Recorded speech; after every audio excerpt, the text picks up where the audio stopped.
Qual é o grande segredo da secagem? Por que ela é tão importante para você não ter peça trincada, rachada e torcida? Fica aqui que eu vou te ensinar. Bem-vindos ao canal.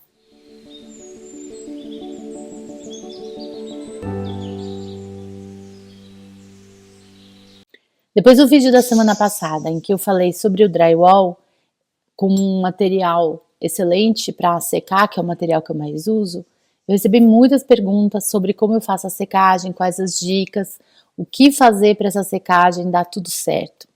E aí, atendendo aos pedidos, porque o objetivo desses vídeos aqui é realmente ajudar o ceramista, eu vou te falar um pouquinho hoje sobre a secagem. Na verdade, esse é um tema recorrente, inclusive foi tema da mentoria de umas semanas atrás. A mentoria são os encontros quinzenais que eu tenho com os meus alunos online do Cerâmica em Casa com Flávia Pirker, em que alunos de todos os cursos participam desses encontros ao vivo, em que a gente fala sobre temas que realmente podem ajudar o ceramista, como esse aqui. E um dos que deu mais ibope foi a secagem. A gente sabe que a gente modela a peça, dá acabamento e depois deixa a peça secar para que ela possa ir ao forno. Seja numa queima de biscoito, seja numa monoqueima em que a peça já vai estar pronta. Durante esse processo, a peça perde água, ela seca e com isso ela encolhe. Aqui uma peça que eu modelei e dei acabamento hoje, tá? E aqui uma peça que eu modelei, dei acabamento e já secou. Elas foram feitas no mesmo tamanho e você percebe, só pelo fato de estar mais seca, ela tá bem menor. O índice, a quantidade que essa peça vai encolher, depende muito do tipo de argila. Olha aqui o tamanho da peça, novamente para você comparar. Ambas foram modeladas do mesmo tamanho. Ambas estão cruas. Essa vai começar o processo de secagem. Essa já terminou a secagem e só tem de 2 a 3% de água residual. Essa daqui está pronta para ser levada ao forno. Está nítido que a peça encolheu e nesse encolhimento houve uma movimentação da peça. E é essa movimentação da peça durante a secagem que chama a minha atenção e é com essa movimentação que eu vou me preocupar. Como você sabe, eu não acredito que existe só uma maneira de fazer as coisas na cerâmica. Há várias maneiras. O que eu vou fazer aqui é compartilhar o meu processo e tem outras maneiras, outros processos. Fique à vontade para experimentar e se quiser compartilhar vai ser um prazer conhecer. Eu sempre procuro respeitar o movimento da argila e entender esse movimento e oferecer condições para que esse movimento ocorra sem problemas. O que eu quero dizer com isso? Para mim, o grande segredo da secagem é fazer com que a peça perca água, evapore a água nas diferentes partes dela, por baixo, nas laterais, em cima, por dentro, na mesma velocidade. Se ela perder água na mesma velocidade, ela vai encolher na mesma velocidade e isso vai evitar que uma parte da peça seque mais rápido e se movimente de um jeito, outra parte da peça que seca mais devagar se movimente mais lentamente e essa diferença de movimentação pode causar as trincas e as retrações. Imagina que isso seja uma peça de cerâmica em processo de secagem. Se nessa parte ela está bem úmida, ela não se movimenta muito rápido, e essa parte ela está mais seca e se movimenta rápido, eu tenho esse tipo de movimento aqui, que é uma torção. Nessa torção, isso aqui é plástico, tá? Por isso que eu tô nessa torção, que acontece de maneira bem lentamente, a gente não consegue enxergar. Se ela faz isso aqui na peça, eu posso ter um prato empenado, e se ele faz muito, ele começa a trincar. Então, tudo que eu, Flávia, faço durante a secagem é proporcionar uma condição em que essa peça encolha por igual sem ficar presa em nenhum lugar, sem ficar grudada em nenhum lugar, sem ficar com diferença, aqui seca mais rápido, ali seca mais devagar. Se você entender esse princípio, você não precisa ficar decorando receitinha pronta. Põe saquinho, põe tecido, põe plástico, tira corrente de ar. Esse é o princípio básico. Como é que eu propicio para que a peça se movimente de maneira igual? Primeiro, eu coloco a peça apoiada em cima de uma superfície que absorve a umidade, de forma que essa umidade vai embora por baixo da peça, sendo absorvida pela superfície onde ela está apoiada, e ela vai embora por cima da peça, evaporando. Possíveis materiais: placas de gesso que vão absorver a umidade, grades utilizadas em restaurante para secar copo, que permitem que a peça evapore aqui para baixo, porque ela não está encostada direto na superfície metálica. Placas de drywall, como eu mostrei no vídeo da semana passada. Madeira bruta não envernizada e sem fórmica. Prateleiras de secagem feita com ripas de madeira madeira bruta, sem envernizar e sem fórmica, que tanto a madeira absorve quanto os espaços entre as ripas. É muito utilizado no Japão, onde eu aprendi a fazer isso, porque a madeira você tira a peça em forma a ripa inteira, coloca na frente do torno, torneia, coloca lá. Eles usam também muito na parte de cima, essa é uma das maneiras. Tem os armários ou as prateleiras feitas com tela moeda. Nesse caso, a tela tem que estar bem tensionada, porque ela pode abaular, e se ela abaular, ela vai entortar a sua peça. Esses são os materiais adequados para você apoiar a peça em cima. Materiais inadequados: superfícies de cimento, assim como a minha, que conforme a peça sua aqui embaixo, evapora aqui embaixo, aqui fica tudo úmido e suado, e essa umidade fica presa ali na parte de baixo da peça. Superfícies de pedra, essa é uma pedra ardosa, granito, mármore, que não absorve nada de umidade. Superfícies metálicas, como desses armários de metal que a gente usa bastante, eu tenho no meu ateliê aqui o armário, só que na parte onde eu apoio as peças eu sempre tenho ou a gradinha, ou aqui você pode ver o drywall, porque o metal ele não absorve nada a umidade.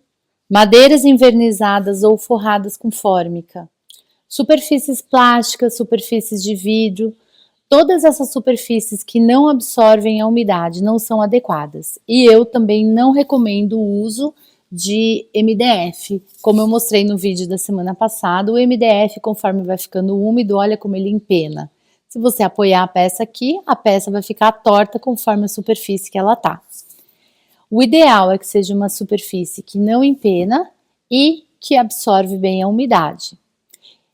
Essa seria a superfície que dá a melhor condição para você colocar a sua peça e a umidade sair por baixo da peça e também sair por cima da peça na mesma velocidade. Algumas situações que eu utilizo ainda um material intermediário entre o drywall ou a superfície onde a peça está apoiada. Eu estou falando drywall porque é o que eu mais utilizo. Quando eu tenho um prato muito grande, olha o tamanho desse prato em relação à minha mão.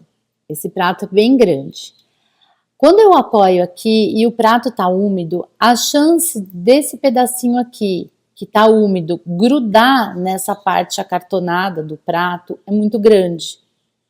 Pode ser que ele grude aqui, porque está úmido, a gente sabe que a argila úmida ela é grudenta, e ali não grude.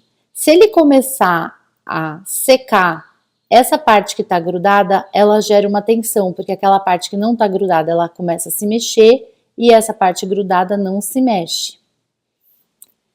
Então, para peças muito grandes, que tem uma área muito grande que vai ficar em contato com a base, eu uso materiais intermediários que permitem que essa peça se movimente sem ficar nenhuma partezinha grudada na base. Que materiais são esses? Essa folha aqui comprada em lojas de material de limpeza é um papel toalha muito fininho que usam para forrar maca. Ela é muito barata e econômica. Eu posso colocar várias camadas dessa folha aqui, de 2 a 3 camadas.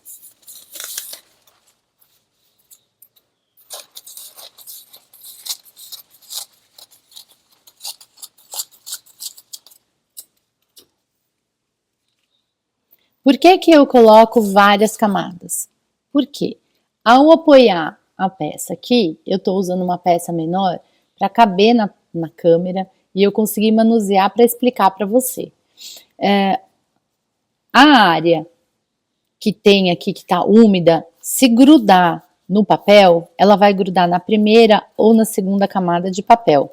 E ao se movimentar, esse papel vai se movimentar, ele é muito fininho, ele vai se movimentar junto com a peça. O papel que está aqui em contato com o drywall não está úmido e ele vai ficar firme, mas ele vai permitir que a peça se movimente sem a peça grudar aqui no drywall. Ou seja, nada vai forçar a peça. Um outro material que eu utilizo é a muratura. O que é a muratura? Tem um vídeo aqui no meu canal que eu explico a muratura em detalhes, mas para te adiantar aqui, olha, ela é uma mistura de material muito refratário, caulin e alúmina. Pode ser só caulin, pode ser só alúmina, pode ser a mistura dos dois. Eu gosto de misturar os dois e ainda acrescento areia peneirada, tá? Eu coloco essa mistura aqui e os grânulos da areia, que são um pouquinho maiores do que da muratura, eles servem como pequenos rolamentos que permitem que eu apoie a peça aqui e se a peça começar a se movimentar, ela se mexe sem correr o risco de grudar aqui no drywall. Esse sistema de utilizar areia e a muratura, eu aprendi em Taiwan, quando eu visitei o ateliê desse ceramista aqui, cujo nome está aqui embaixo, que eu não sei pronunciar, que ele faz placas enormes, de 8, 10 metros de comprimento, e permite que essas placas fiquem secando em cima de mesas com areia, que funcionam como rolamentos. E antes que você me pergunte, sim, dependendo do tamanho e do peso da peça que eu apoio sobre essa muratura, principalmente por ter os grânulos de areia, fica marcado aqui embaixo e fica pontilhado. Eu, particularmente, optei por ter a peça marcada embaixo e não ter a peça trincada. Mas fica a seu critério, se você não quiser, você pode utilizar o recurso do papel. A muratura também é um material que me permite ser levado ao forno, porque ela vai servir também como esse intermediário, esse rolamento entre a peça e a prateleira do forno. Como você sabe, durante a queima a peça também encolhe e ela também se mexe.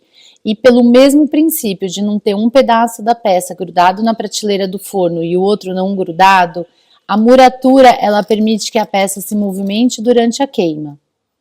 Então, dependendo do tipo de peça e da situação, eu escolho a muratura, porque ela estando na peça embaixo, na peça modelada, eu pego essa mesma muratura, coloco na prateleira do forno e queimo a peça assim. E dessa maneira, eu garanto que a parte de baixo vai sempre permitir que a peça se movimente e que não haja torção. E assim eu sigo com a secagem. Ocorre que às vezes, somente propiciar uma superfície de apoio que absorve a umidade não é suficiente, dependendo da condição climática. Porque a secagem ela varia muito de região para região. É por isso que eu não posso te falar, você vai deixar a peça secando tantas horas, tantos dias, tantas semanas, tantos meses. Pode ser que a mesma peça, com a mesma argila, do mesmo tamanho, seque em uma velocidade na região que eu tô e em outra na região que você tá. dependendo do índice de umidade do ar, dependendo do clima. Até aqui, na minha região, se eu estou no inverno, num dia frio e úmido, a peça vai demorar muito mais para secar do que num dia quente e seco. A gente tem dois fatores muito importantes na secagem: a temperatura e o índice de umidade. Tem locais extremamente quentes, mas também com índice de umidade bem alto. Então, a combinação desses dois fatores é que vai determinar a velocidade da sua secagem. Vamos imaginar o cenário mais radical, em que eu tenho um clima seco e muito quente. O que vai acontecer? A velocidade com que esse material aqui embaixo vai absorver a umidade vai ser muito mais lenta do que a velocidade com que a água vai evaporar aqui em cima, porque está muito seco e está muito quente.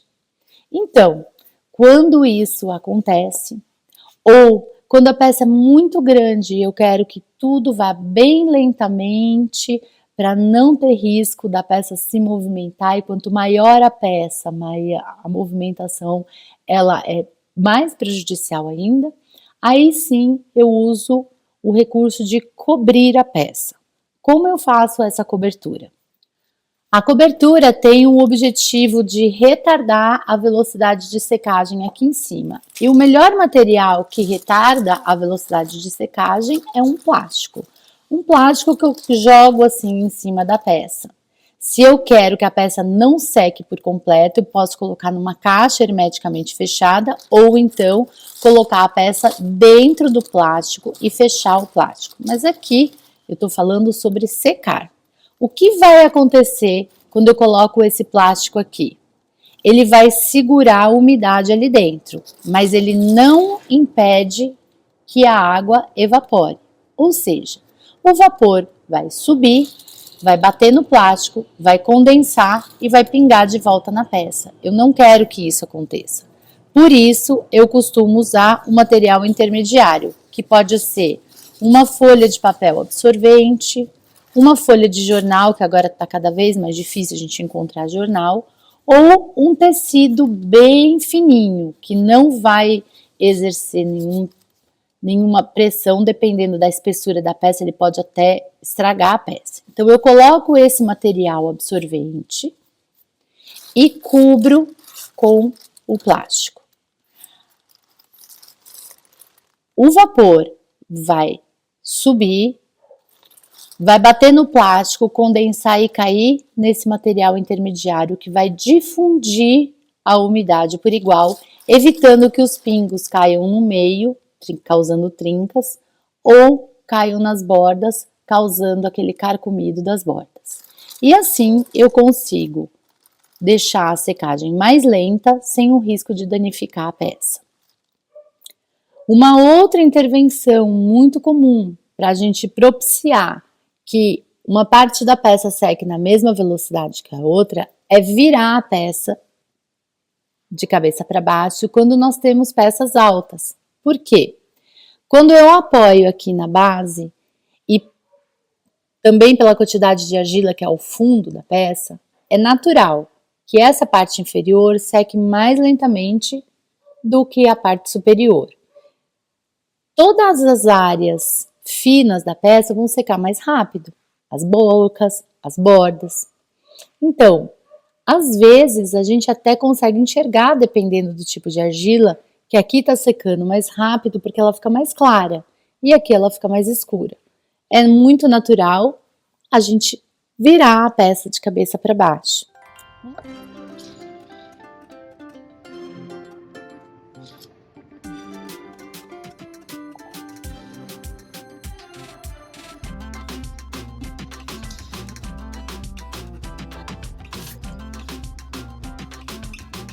Olha só, bem clara aqui em cima, mostrando que ela tá bem mais seca do que aqui embaixo. Isso não é uma situação agradável. Por quê? Porque você tem uma área que tá secando muito, outra área que tá bem úmida. Numa peça pequena pode não causar tanto problema, mas se for uma peça muito grande, isso aqui vai trincar as bordas, porque ela vai secar e vai encolher, e aqui não. Então não deixa chegar a esse ponto, ok? Aqui a gente tem uma caneca, que nitidamente começou a secar as bordas, o que eu faço? Imediatamente revira ela, só isso. A tendência é que aqui vai secar um pouco mais rápido, considerando que eu ainda tenho o fundo, a velocidade aqui vai retardar a secagem, a velocidade aqui vai se igualar com a de baixo. Simples assim, em cima de uma superfície que absorve, no caso aqui, o drywall. No caso dos pratos também, é um pouco mais complexo, porque às vezes, dependendo do ponto de umidade, da espessura da borda do prato e do peso do prato, quando você vira o prato, você força demais aqui a borda e aí você estraga a borda. Pratos grandes, eles são mais complexos. Por quê? Olha toda a área desse prato aqui. A tendência que é a borda do prato, ela vai secar com muito mais rapidez do que o meio e o fundo do prato. Quanto mais fina for essa borda, mais rápido ela vai secar. Quanto mais fundo for o fundo do prato, maior a quantidade de argila e de umidade eu tenho, mais devagar vai acontecer essa secagem. Por isso, para pratos, você vai tomar mais atenção ainda, mas é uma atenção que na verdade você vai ter que ter com todas as peças. A secagem começa na modelagem. As partes da peça, a espessura da parede da sua peça, ela deve ser uniforme. A mesma espessura em toda a extensão da peça. Isso vai te ajudar muito. Depois, especificamente em relação aos pratos, já propiciei a parte de baixo que absorve, mas não é suficiente. O que eu posso fazer se eu não quero cobrir o prato inteiro, porque eu quero que o meio do prato seque mais rapidamente, para que a velocidade de secagem do meio do prato seja a mesma em volta da borda, porque é muito comum fazer prato que depois as bordas ficam todas trincadinhas. Essas trincas às vezes não aparecem na secagem, elas aparecem na queima do biscoito, ou pior, lá na queima final, quando você já passou esmalte. Para evitar que isso aconteça, eu vou te mostrar um pedacinho da aula de secagem de pratos do curso online, em que eu ensino a fazer pratos com diferentes técnicas. Como esses pratos, por exemplo, e que o fundo tá bem grosso, a peça inteira tá grossa, então ele vai demorar mais para secar do que um prato menor. Esses daqui são moldes de biscoito que eu faço para os ceramistas utilizarem como moldes na sua modelagem. Nesse caso, eu retardo a secagem das beiradas para que a secagem do meio seja na mesma velocidade. Como assim? Eu apoio o prato aqui em cima do drywall para garantir que a parte de baixo e do meio vai ter a sua umidade absorvida pelo gesso. E aqui em cima eu jogo um tecido ou um TNT e depois o plástico por cima, para garantir que a evaporação aqui seja mínima só pela absorção pelo plástico, pelo TNT, e garantir que essa velocidade aqui da secagem seja a mesma daqui de baixo que está sendo absorvida pelo drywall. Agora eu sinto que aqui no centro está completamente seco. Como eu sinto isso?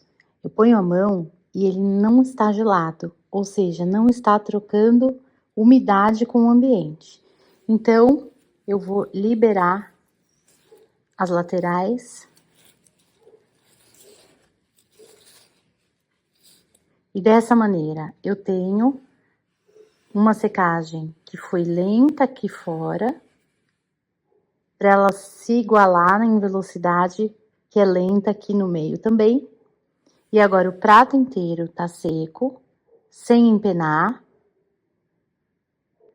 e sem criar nenhuma estria na borda. Então você viu um outro recurso que eu mantenho a parte que vai secar mais rápido, que são as bordas umedecidas, para que o centro se mantenha em contato com o ar e possa secar. Você pode fazer a mesma coisa num vaso grande. Às vezes, como eu expliquei, é difícil você virar esse vaso, então você faz o quê? Mantém a borda úmida para que essa peça seque na mesma velocidade. Você pode utilizar, como eu mostrei aí, um papel úmido, um tecido, uma tira. Pode utilizar o plástico ou folha de alumínio. A folha de alumínio é uma dica da Carol Loução, uma aluna que na mentoria compartilhou conosco a maneira como ela mantém as partes úmidas que ela necessita para que essas partes não sequem com tanta rapidez. Então, dessa maneira, eu consigo ir regulando e controlando a velocidade da secagem para que a peça encolha e se movimente sempre na mesma velocidade por inteiro. É assim que eu controlo. A partir do momento que a peça já está com a argila mais clara ou apresenta uma certa porosidade na superfície dela, então a gente diz que ela entrou em ponto de couro avançado. Desse momento em diante, eu deixo a peça totalmente liberta secar, seja no sol, em cima do drywall, sem o menor problema, e ali ela vai secar até esturricar para chegar no ponto de osso. Muito bem, vamos fazer um parênteses aqui. Ponto de couro, ponto de osso, esses são os pontos de umidade da argila. Quando eu tenho argila plástica e totalmente maleável, ela está muito úmida. Conforme ela vai perdendo a umidade, ela vai mudando a sua apresentação, o seu ponto de umidade. E a cada ponto de umidade nós damos um nome. Argila plástica, ponto de couro, quando ela começa a ficar firme, mas ainda está muito úmida. E esse ponto, ele é bem comprido. Então, eu particularmente gosto de dividir ele em 3 partes. Ponto de couro inicial, quando ela está bastante úmida ainda, mas ela já está firme, eu coloco a mão nela, ela está bem geladinha, às vezes eu deixo até a minha marca digital, mas ela não está mais maleável. Ponto de couro intermediário, quando a cor começa a mudar, eu não deixo mais a minha impressão digital, mas ela ainda está bem gelada, mostrando que ela está trocando temperatura com o meio ambiente, porque ela ainda está úmida. Ponto de couro avançado, quando ela já apresenta uma certa porosidade na superfície, a argila está bem mais clara e ela está bem menos gelada, mas ainda tem uma umidade ali. E o ponto final dela, que é o ponto de osso, quando ela está na temperatura ambiente, está totalmente frágil, prontinha para ir para o forno. Muito bem. Então, essa maneira como eu faço e conduzo a secagem é sempre respeitando a movimentação da argila e tentando entender esse movimento, somente oferecendo condições ideais. Por um princípio meu, eu não vou contra a argila. É por isso que eu não uso os famosos saquinhos de areia. O que é isso? Quando a peça está secando, conforme eu já te falei, a tendência é que as bordas elas sequem mais rápido. Então, o movimento natural da peça é fazer isso aqui, por inteiro. Por inteira, ela se fecha. E nisso, a peça empena. Então, muitas pessoas pegam saquinhos de areia e colocam aqui, forçando ela de volta para se abrir. Eu, particularmente, não uso saquinhos de areia, mas não estou dizendo que não dá certo, que não funciona. Como eu disse no início, são caminhos que a gente escolhe trilhar. Eu escolhi o caminho de entender o movimento da peça de cerâmica e oferecer uma condição para que ela não faça esse movimento inadequado. Então, a minha opção é oferecer uma superfície que vai absorver a água aqui no meio, para que isso não seque mais rápido, ou manter isso aqui úmido para que isso seque na mesma velocidade que aqui, de modo que eu evito acontecer esse movimento. Eu evito forçar, ao ver a peça se movimentando, forçar um movimento contrário. Eu prefiro trabalhar junto com a natureza da argila do que impor a minha vontade. Ah, você está querendo subir, eu quero que você desça. Mas isso são escolhas, são opções. Então é por isso que eu não uso os saquinhos de areia. Dessa maneira, eu prefiro observar e conduzir o meu processo de secagem, sempre respeitando a evolução natural, o desenvolvimento natural da secagem, de modo que ela aconteça na mesma velocidade em todas as partes da peça. Espero que tenha ficado bem claro para você e agora, você entendendo o processo da secagem, você vai fazer as suas opções e as suas escolhas, como você vai conduzir esse processo para que a peça se movimente sem empenar, sem entortar e sem trincar. Boa semana para todo mundo!